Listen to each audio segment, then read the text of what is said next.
Hi guys, Sarah here and welcome to Novel Expectations. Today I'm going to talk to you about a readathon that I am going to be participating in later this week.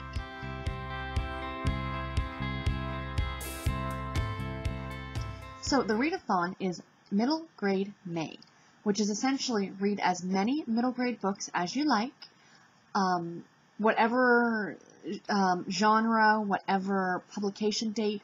There are no rules other than they need to be middle grade books. And you read them between the 20th of May to the 27th of May. So that's starting this Friday.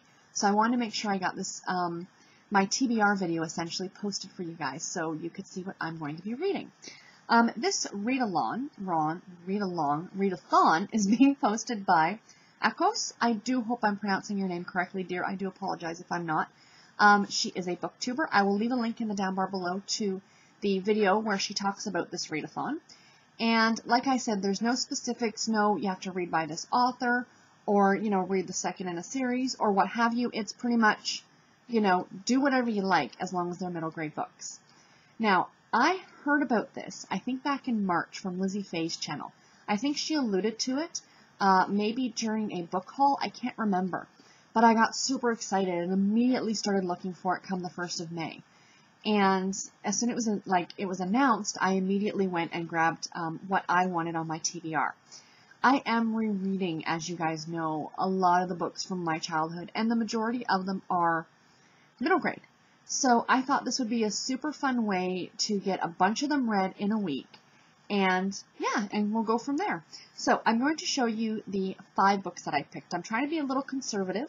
But if I get them done, I have a lot more that I can pick from. So let's jump right in and get started. So the first book is The Truth About Stacy by Ann M. Martin. This is the 3rd book in the Babysitters Club series. I've currently read the 1st and 2nd books, so now I'm jumping into book number 3. Yeah, excited. I love these books so much. You guys know that. The next one, I thought this one would be a lot of fun because I have not read this book since, when did it come out? Since about 2000, I think.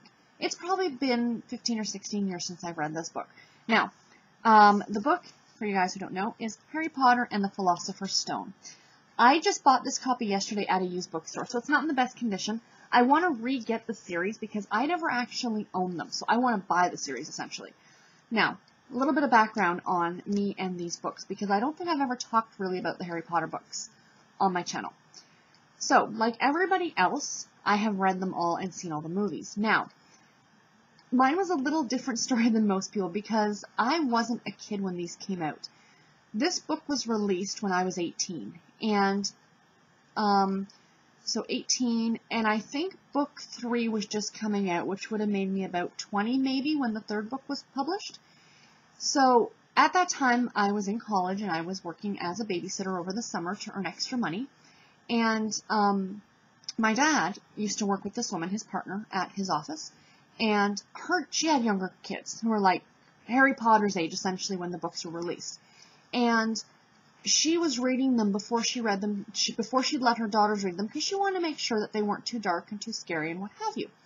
So she loved them. So she said to my dad, "You've got to read this book." Well, my dad's like, "That's a middle grade children's book. Like, I read Clive Cussler, or whatever his name is, Clive Cussler. I'm not reading, Harry Potter." So she kept talking about it, so finally he's like, "Well, it won't take me any time." And he used to take the train back and forth to work. So he read it, and he loved it. Then he passed it on to me, and then I passed it on to my brother, and then my brother passed it on to my mother. So our entire family read the first 3 books. Well, then after that, we would get them when they were released. My brother bought them. He has the hardcover editions at home, the original printings, and he would read them first, and then we'd pass them amongst the family. And then when the movies came out, we would all go to the theater together to see them. So even though my brother and I were in our 20s when this was happening, it was still such a nice memory with our parents that it doesn't matter how old you are, you can still make those memories with your parents. But like I said, I have not read these since the first time I read them. I've never reread them. So I thought it would be so much fun to go ahead and reread this. And I do have to point out that this is the true Canadian UK, Philosopher's Stone. I'm not going to get into my issue with them changing the wording because, yeah, I thought that was weird. The whole reason that kids read, is not only for enjoyment, because that's a big reason, but is also to learn something. So you know, if little Timmy picks this up and he says to his mom, Mom, what's a philosopher?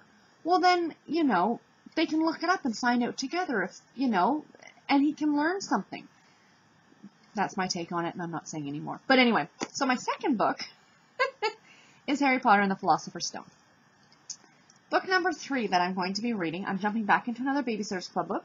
This is Marianne Saves the Day, and it's book number 4 in the Babysitter's Club series, so I am looking forward to this one. Book number 5, now, or 4, I'm actually taking some liberty with the next 2 books. They're not truly what some people would classify as middle grade. The reason I'm including them is because I read them between the ages of like 8 and 15. So I was a little bit younger when I read these. I know the target audience is probably more YA, but, you know, c'est la vie. So, The Secret of the Old Clock by Nancy Drew, the very first original Nancy Drew book. I am so excited about reading this. I picked this up at a thrift store yesterday. It was like $2, and it's the hardcover. So I want to get the original ones. I think there was like 50 or 60 books that were hardcover, and I want to collect the all those editions in the hardcover just like this, so I can have them. And this one's in great condition, so I'm really excited about reading this one. And along with that, at the thrift store yesterday, I had a haul of a lifetime at the thrift store yesterday. I found like 8 different editions, or different, not editions, 8 different novels of Nancy Drew and the Hardy Boys Super Mysteries. Anyone else who's in their 30s or 20s, do you guys remember these books? I loved these so much. I must have reread them 2 or 3 times from the library when I was a kid and bought copies of my own. Essentially, it's Nancy Drew with the Hardy Boys solving mysteries. Again, I'm taking liberty with these because I think they are meant for a slightly older audience. I remember back in the day they used to have like the age here. But I read them when I was like 10 or 12, so I'm going to allow it for middle grade May. So yeah, I'm really looking forward to reading this one too. So those are all the books that I have picked for my TBR. What I've actually decided to do, because I watch a lot of booktube videos of people who are doing wrap-ups for read-alongs or readathons, I'm actually going to vlog for you guys. And I'm going to do like a little vlog every day. You know, not very long, 2 or 3 minutes. This is what I'm currently reading today. This is what I finished. And, you know, go from there. And then I'll string them all together at the end. And when I do my wrap-up, I'll just do a wrap-up slash vlog. Or wrap-up slash vlogs. So I hope you guys are going to like that. A little bit, you can see maybe a little bit more into my life outside of me sitting here and talking to you guys. So I'm really looking forward to doing that. Anyway, middle grade May. Are you guys interested in participating? There's still time if you're watching this video when it's released. It doesn't start until the 20th of May. So if you do choose to do it, please post your TBR in the comments below because I would love to see what you're going to be reading. And until next time, guys, take care and happy reading. Bye.